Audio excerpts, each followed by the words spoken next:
If you're a CEO, a founder, a CFO, anyone who cares about profit margin, I've got the final episode today of my 5-part series on Big Profit Amplifiers.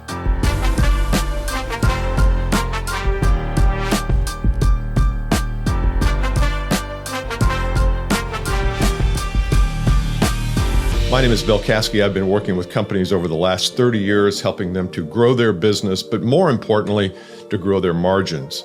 Because you don't take revenue to the bank, you take profit to the bank. I know that. And over the years, I have accumulated a handful of ideas that will help you increase profitability for your company. So let's go. Number 13, your people have to have a premium mindset. In order to command a premium, they have to have that premium mindset. It's what we call the high profit mindset. Here's how it works.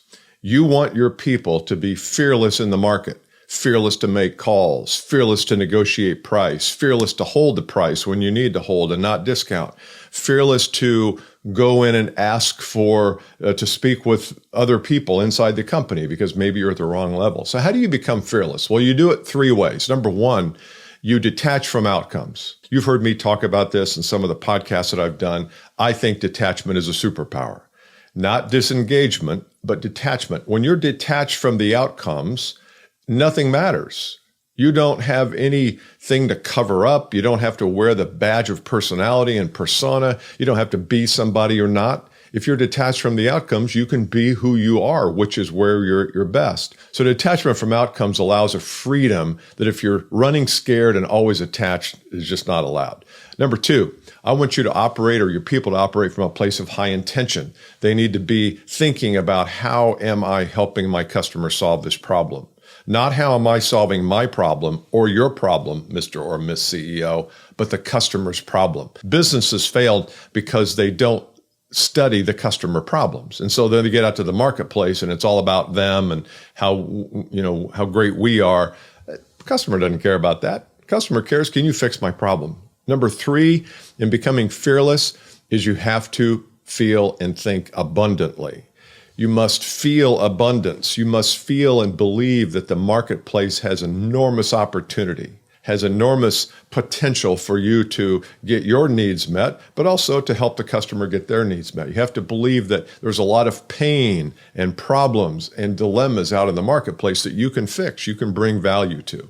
If you do those 3 things, operate from a place of abundance, operate from a place of high intention where it's about them, not you, and detach from outcomes, your people are going to be fearless. That's what causes margins to go up. Number 14, a success path for every seller. Everybody wants to know that they're on a journey somewhere. And I can't tell you how many sales professionals I speak with who are in companies where there is no journey. You just do it. You got to make 100 cold calls a day. Well, boss, how long will I have to do that? Till further notice.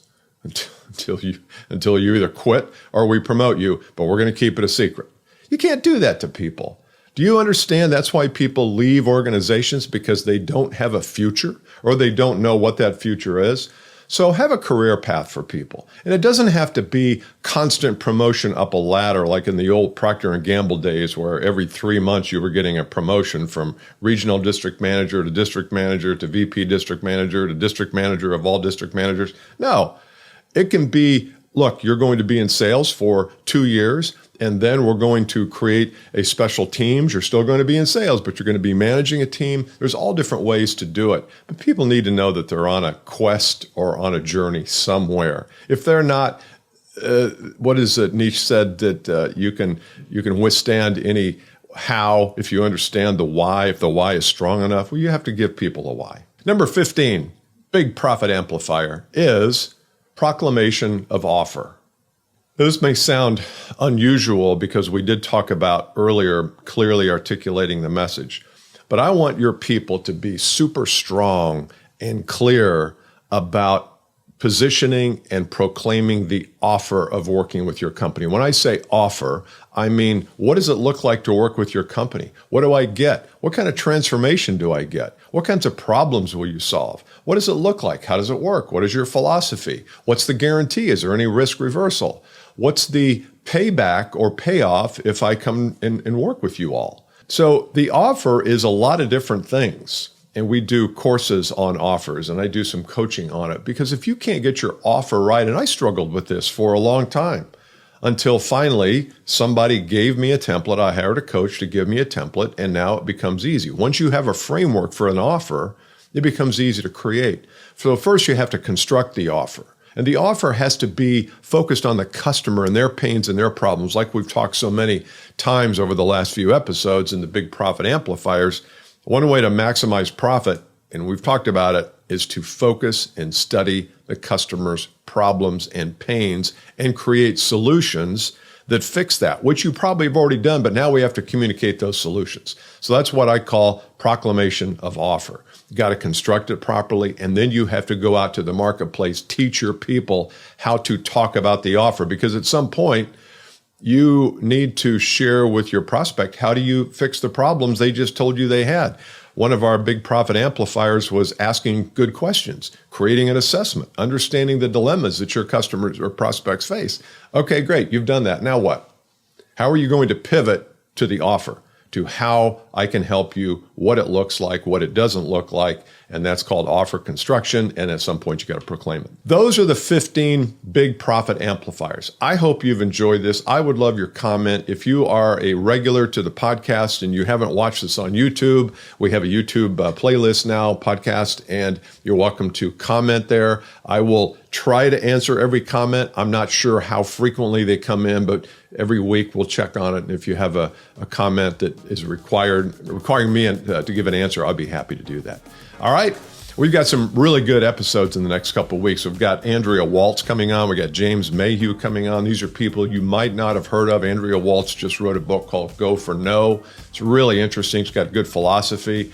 And I interview her and also James Mayhew. Also got some other special things coming up for you. I'm glad you joined me.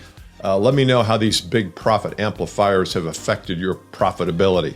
Hopefully you've been using them and implementing them. They don't do any good just staying here in a digital package on YouTube. You got to take them out and use them. See ya. Bye.